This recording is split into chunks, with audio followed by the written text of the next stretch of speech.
एक ही गुरु के दो शिष्य हैं, सुदामा और कृष्ण, संदीपनी उपाध्याय इनके गुरु जी।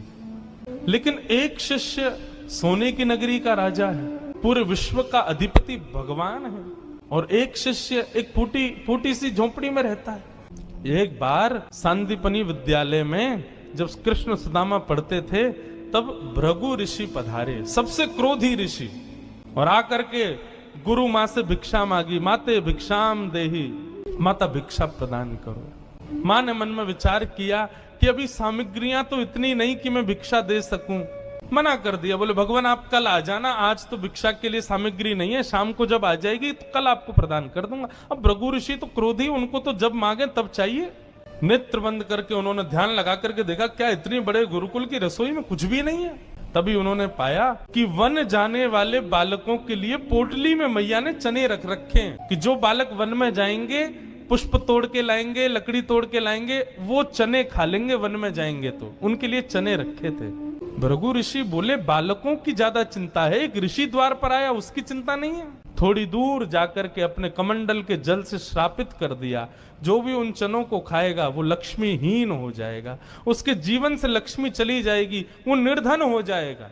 जिस समय भृगु ऋषि श्राप दे रहे थे, सुदामा जी वहीं एक वृक्ष के पीछे बैठ करके कुछ पुष्प तोड़ रहे थे। जैसे ही श्राप दिया, सुदामा जी पहले तो चाहते थे कि मैं जाकर के ये संकेत कर दूं कि भाई उन चनों को मत खाना, उनको शाप लगा है। लेकिन तभी गुरुकुल जाते समय देखा कि सामने से अपने दोनों कमर पर पोटलियां बांध करके कृष्ण चले आ रहे हैं। सुदामा जी बोले लाला कहां जा रहे हो? बोले आज तोकू और मोकू वन में जावे की सेवा मिली है, मोए और तोए वन से पुष्प और तुलसी तोड़ के लानी है, लकड़ी तोड़ के लानी है। चल देख, गुरु मैया ने वन में खावे के काजे चना भी दिए, दोनों प्रेम से पाएंगे और प्रेम से वहां से बढ़िया सब कछु लेके आएंगे। आज बालकन में हमारो नंबर आया हो वन में जावे को। सुदामा जी की नजर पोटलियों पर पड़ी, बोले कन्हैया कहीं खा नहीं ले, फेंक देंगे तो कहीं अंकुरित होके वृक्ष बन गए, कोई भी खाएगा तो लक्ष्मीहीन हो जाएगा, मेरो कन्हैया खा लेगो तो लक्ष्मीहीन है जाएगो।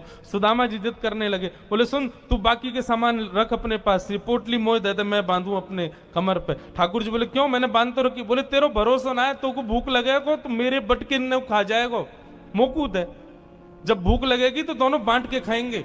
और जिद करके सुदामा जी ने दोनों पोटली अपने पास रख ली। वन में वृक्षों की लकड़ी तोड़ रहे हैं, पुष्प तोड़ रहे हैं, फल तोड़ रहे हैं। सुदामा जी मौका ढूंढ रहे हैं, कब मौका मिले मैं भागूं एकांत में चने खा लूं। तभी जोर की बारिश होने लगी।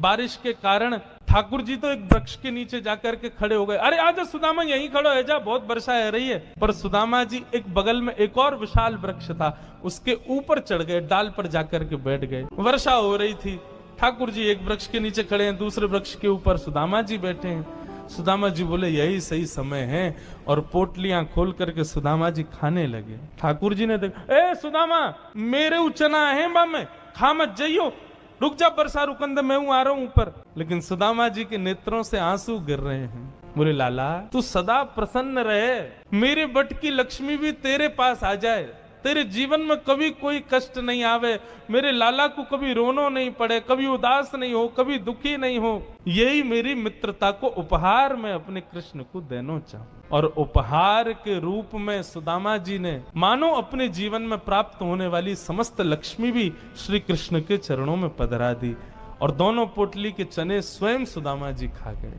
द्वारिकाधीश कृष्ण उस दिन तो सोच रहे थे कि सुदामा तूने एक बार भी विचार नहीं किया कि मेरे भी चने थे उसमें, पा गया। सुदामा जी क्षमा मांगने लगे, बोले माफ कर दे लाला, भूख ज्यादा लगी हमारे, खा गए हो, लेकिन वास्तविकता कौन जाने।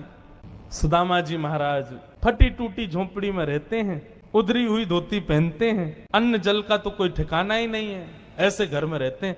पत्नी बोली द्वारिकाधीश आपके मित्र हैं, आप जाते क्यों नहीं कभी उनसे मिलने? सुदामा जी बोले कहीं मेरी दशा देख करके कोई ये ना सोचे गरीब है, भिखारी मांगने आया, इसलिए मुझे अजीब लगता है। और दूसरी बात ये कि मैं कृष्ण का सखा हूं, अब कृष्ण तो बढ़िया राजकीय वेश में रहता है, अब मैं ऐसे रहता हूं, कोई मुझे देख करके कहीं ये ना सोचे ये कैसा सखा ठाकुर जी का, इसलिए मुझे लगता है कि मैं यहीं से ही उनको भज लूं, उनके पास ना जाऊं।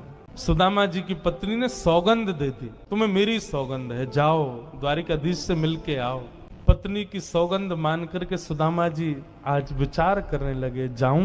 कृष्ण ये तो नहीं सोचेगा कि कहां से आ गया, कुछ मांगने आया है। कृष्ण तो नहीं सोचेगा, लेकिन उसकी पटरानियां, उसके राज्य के लोग, महामंत्री आदि, ये सब तो नहीं सोचेंगे। सुदामा जी को बहुत संकोच हो रहा है, लेकिन पत्नी की सौगंध है तो निकल पड़े। पत्नी ने 4 घरों में जाकर के अलग अलग एक एक मुट्ठी चावल लिए, जानबूझ। क्यों? ताकि जब ये पोटली द्वारिकाधीश देखेंगे तो अलग अलग प्रकार के चावलों को देख के पहचान जाएंगे कि एक दाना भी सुदामा के घर का नहीं है। थोड़ी तो कृपा करेंगे मेरे ऊपर। सुदामा जी पोटली दबाए निकल पड़े।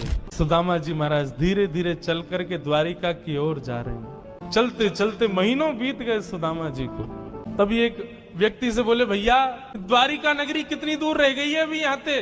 व्यक्ति हंस करके बोला, भगवान आप गलत आ गए हो। बोले गलत? कितने दूर आ गए? बोले अभी आप कम से कम 50 कोस और पीछे जाओ, वहां से एक रास्ता मुड़ेगा, वो द्वारिका को जाता है, आप तो कहीं और पहुंच जाओगे अभी। सुदामा जी महाराज बोले, भले पधारे भैया द्वारिकाधीश। चलते चलते चलते मैं तो वैसे ही आधो जाऊंगा, मुंह तो लगे मेरे प्राण ही निकल जाएंगे, मैं द्वारिका पहुंच ही ना पाऊंगा।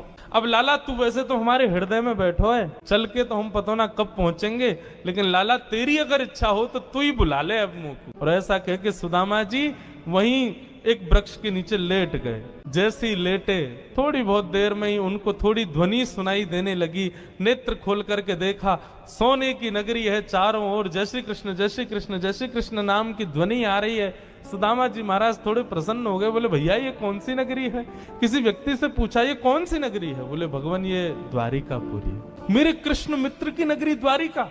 बोले हाँ ये द्वारिकाधीश की नगरी द्वारिका। सुदामा जी तो नाचने लगे, जय हो वारे कन्हैया तेरी कृपा। भैया ये द्वारिकाधीश कहाँ बैठे होंगे? बोले सामने जो महल दिख रहा है इसी के राजा हैं द्वारिका, आप चले जाओ। सुदामा जी गए द्वारपालों से जाकर के बोले, भगवान मेरी फटी हुई धोती और मेरे पतले दुबले तन को देख करके आप ये मत सोचना मैं गरीब हूँ कुछ मांगने आया हूँ। पहले ही स्पष्ट कर दिया, मैं कृष्ण का सखा हूँ। हम दोनों एक साथ एक ही गुरुकुल में पढ़े हैं, नाम मेरा सुदामा है। आज अपने सखा से मिलने आया हूँ, आप कृपा करके उनको जाकर के ये बता दीजिए।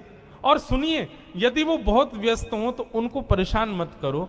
आपके इतने बड़े महल में कोई खिड़की हो, वहां से मुझको उनका दर्शन करा दो, मैं तो केवल उनको देखने आया हूँ। द्वारपालों ने बंधुओं ससम्मान सुदामा जी को बिठाया। कहा महाराज द्वारिकाधीश प्रसाद पा रहे, हम फिर भी निवेदन कर देते हैं। भीतर जाके द्वारपालों ने जैसे ही बताया, द्वार पर आपके सखा आए हैं, बचपन के मित्र हैं, नाम उन्होंने सुदामा बताया है। सुदामा नाम सुनते ही भगवान खा रहे थे, खाते खाते रुक गए। बोले क्या नाम बताया? बोले सुदामा। मेरे बचपन के सखा सुदामा आए हैं बाहर? बोले हाँ नाथ सुदामा जी आए। आप प्रसाद पा लीजिए, हमने उनको कह दिया है आप जब निवृत्त हो जाएंगे तब दर्शन कराएं। भगवान बोले प्रसाद ये आवश्यक है? मेरे मित्र आए सखाएं बाहर खड़े, तुम उनको बाहर ही छोड़ के आ गए। भगवान आज पहली बार बीच प्रसाद से उठ गए, दौड़े। महामंत्री, सेनापति, पत्नियां सब दौड़ रही हैं। ऐसा कौन आ गया जिसके लिए भोजन छोड़ के भागे? द्वार पर दीनहीन सी अवस्था है, सुदामा जी खड़े। भगवान ने जाकर के हृदय से लगा ली। बार बार उनके मुख को देखते हैं, फिर हृदय से लगाते हैं, फिर देखते हैं, फिर हृदय से लगाते हैं। अपने गले में गलवैयां डाल करके लेकर के चल रहे हैं। फिर चलते चलते पता नहीं क्या होता है, ठाकुर जी फिर रोकते हैं, फिर हृदय से लगा लेते हैं, फिर चलते हैं, फिर हृदय, बार बार हृदय से लगा रहे हैं और रोने लग रहे हैं ठाकुर जी। रुक्मणी आदि पटरानियों ने ऐसा दृश्य पहले द्वारिका में कभी नहीं देखा। सुदामा जी को ले जाकर के द्वारिका के सिंहासन पर बिठाया। भगवान ने अपने नेत्र के अश्रुओं से सुदामा जी के चरणों को धोया और संपूर्ण जल द्वारिका के चारों दिशाओं में छिड़क दिया। बोले हमारी द्वारिका पवित्र हो जाएगी सुदामा जी के चरणों का चरणामृत। सुदामा जी कह रहे हैं लाला मैं इन सबके योग्य ना हूं, ये सब कहा कर रहा हो भैया? ठाकुर जी बोले आप किसके योग्य हो और कौन किसके योग्य, मुझसे बढ़िया कोई नहीं जानता, चुपचाप बैठे रहो, जो कर रहे हैं करने दो। जो लक्ष्मी सदा के लिए विहीन हो गई थी, उसे वही लक्ष्मी आज सुदामा जी के चरण पहुंच रही है। भगवान की सुदामा जी की थोड़ी मैत्री चर्चा हुई। सुदामा जी से भगवान ने पूछा, सुदामा जी ब्याह हो गया आपके? बोले हाँ लाला है क्यों ब्याह? बोले ब्याह कर लिया, हमको नहीं बुलाया? बोले लाला कर्जा लेके ब्याह कियो और बाप ब्याह में भी सबन को भोजन करावे के चक्कर में मैं और तेरी भाभी तो भूखे ही रहे। 4 दिन बाद पड़ोसी ने आके भोजन दियो तब जाके तो पेट भरो। अब वहां में तो को बुलाते तो लाला तो पवानो तो बहुत दूर की बात, अब तू आतो तो तेरे संग घोड़ा आते, सैनिक आते, इनको ही नहीं पवा पाते। ऐसे ब्याह में फिर हम कैसे बुलाते लाला? हमारे निमंत्रण ना दियो। मेरी छोड़ और लाला तू बता तेने ब्याह कर लियो? भगवान बोले हमारे ब्याह की मत पूछो, जैसे आपका ब्याह बताने लायक नहीं ऐसे हमारे ब्याह भी बताने लायक नहीं। बोले नहीं नहीं लाला बता ब्याह भयो कि नहीं? भगवान बोले हो गया। अच्छा भाभी कहाँ है? चलो मिलवाएं भाभी से। बोले यहीं बुला दो। बोले नहीं बड़ी जगह चाहिए भाभी से मिलने के लिए। बोले क्यों? बोले अब चलो पता चल जाएगी। विशाल एक सभागृह था, सुधर्मा सभा, और उसमें महाराज असंख्य जहां तक देखो भगवान की पत्नियां खड़ी हैं, घूंघट सिर पर रखा है, इतनी सारी माताएं बहनें दूर दूर तक सिर दिख रहे हैं, लाल लाल साड़ी पहने भगवान की सब पत्नियां। सुदामा जी बोले द्वारिका की सब माताएं बहनें दर्शन करने आ गई महात्मा का। सुदामा जी बैठ गए, भगवान ने इशारा किया आओ एक एक करके सब प्रणाम करो। मैं रुक्मणी प्रणाम, देवी चरसो भाग्यवती रहो। मैं जामवती प्रणाम, देवी चरसो भाग्यवती रहो।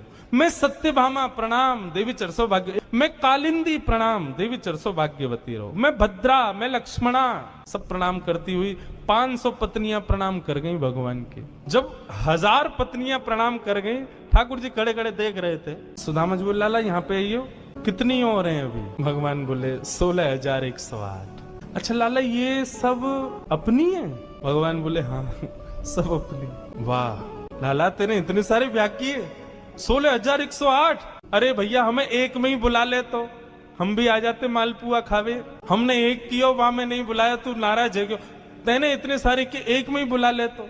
ठाकुर जी बोले कितने ब्याहों में तो मैं भी नहीं गया था, मेरे बिना ही ब्याह है गया, बिना दूल्हा के ही बारात चल गई। बोले लाला देख पतलो दुबलो सो में सुदामा 500,000 पत्नियां प्रणाम कर गई, मेरा तो अभी से बीपी हाई है गो।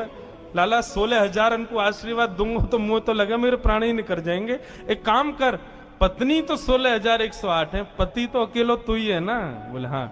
एक काम कर तू मुंह को प्रणाम कर, मैं तू को आशीर्वाद दे दूं। आधीश दंडवत कर रहे हैं और सुदामा जी दोनों भुजा से आशीर्वाद दे रहे हैं। इस दृश्य को देख करके द्वारिका के लोग बलियां लेने लगे। जय हो, धन्य है हमारे द्वारिकाधीश। एक ब्राह्मण को कितना सम्मान देना चाहिए, द्वारिकाधीश से सीखो। अपने राज सिंहासन पर बैठा दिया, ये भी विचार नहीं कर रहे हैं कि मैं द्वारिकाधीश हूं, मैं जगत नियंता जगदाधार हूं। साष्टांग दंडवत प्रणाम कर रहे हैं सुदामा जी को। सुदामा जी उनको आशीर्वाद दे रहे हैं।